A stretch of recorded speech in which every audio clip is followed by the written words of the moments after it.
Assalamu alaikum wa rahmatullahi wa barakatuhu. My beautiful moments.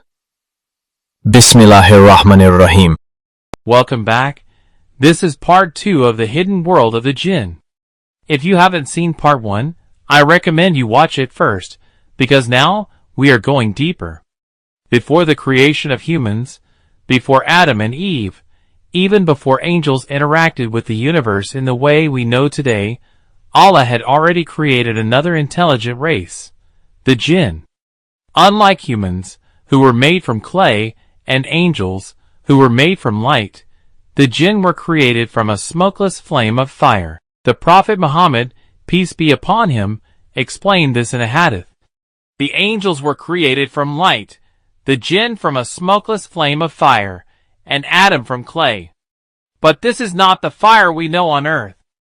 Early scholars such as Ibn Abbas and Mujahid described it as a refined, spiritual flame, intense, pure, and unlike anything human beings can experience.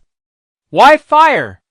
In Islamic teachings, fire symbolizes energy, freedom, and potential. This is why the Jinn have such a unique nature.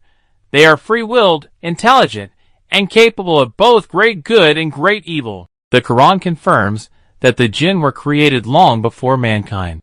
And we created man from sounding clay, from molded mud. And the Jinn we created before, from scorching fire. Surah Al-Hijr. This tells us clearly, they existed thousands of years before the first human walked the earth. Some scholars suggest perhaps 1,000 years or more. Like humans, their purpose is the same, to worship Allah, to obey His commands, and to be tested in their faith. Yet their environment and abilities are very different. They live in a hidden world, usually unseen by us, but able to interact with ours. They have intelligence and free will, just like us.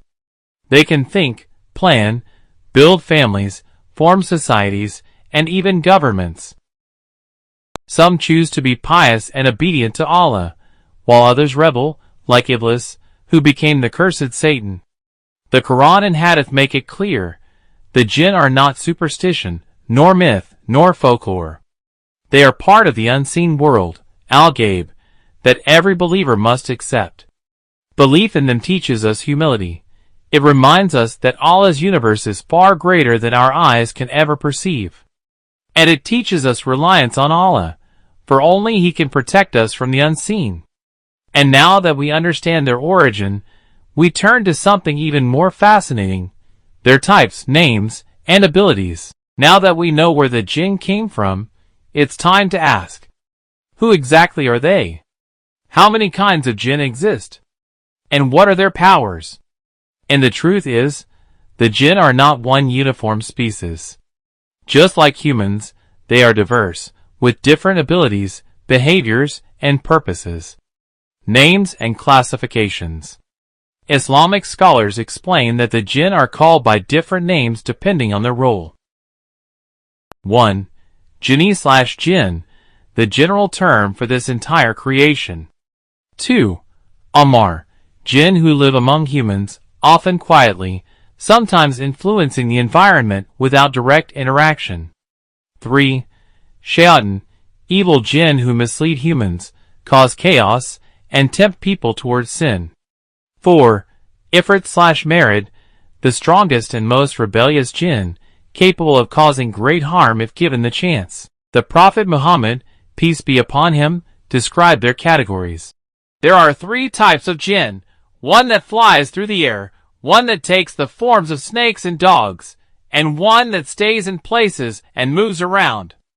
Reported in Al-Tabarani, this shows just how diverse they truly are. Some are harmless observers, others are violent and destructive. Abilities of the Jinn.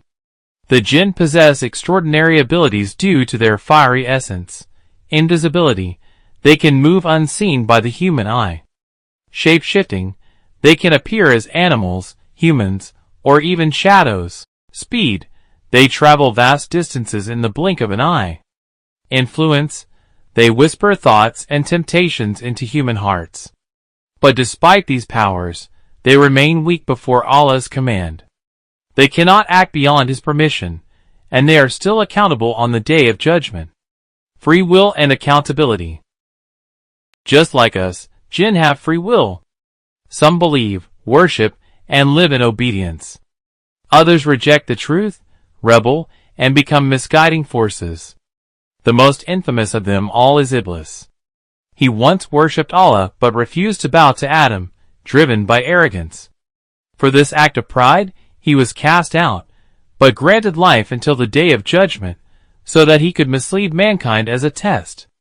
His story is a reminder that the Jinn, despite their powers, are bound by the same moral responsibility as humans, and their arrogance can destroy them.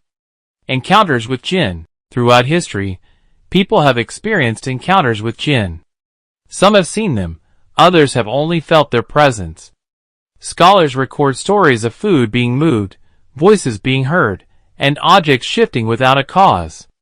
Animals, like dogs and donkeys, are sometimes able to sense them. The Prophet, peace be upon him, said, "If you hear the barking of dogs or the braying of donkeys at night, seek refuge in Allah from Shaitan, for they see what you do not see." This shows that while humans may not always perceive them, Jinn are very real and very near. The reality of the Jinn. Some deny their existence, calling it myth. But the Quran gives undeniable evidence. Say, "It has been revealed to me that a company of the Jinn listened, and they said, 'Indeed, we have heard a wondrous Quran.'" Surah Al-Jinn. This verse proves they hear, understand, and even respond to guidance. They too can believe, or disbelieve.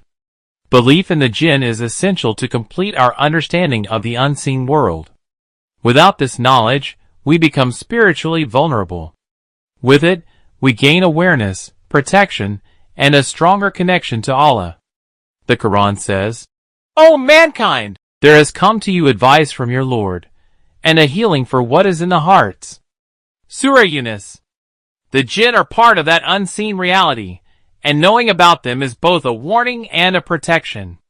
So far, we've discovered the origin of the Jinn and explored their types, names, and abilities. But our journey does not end here.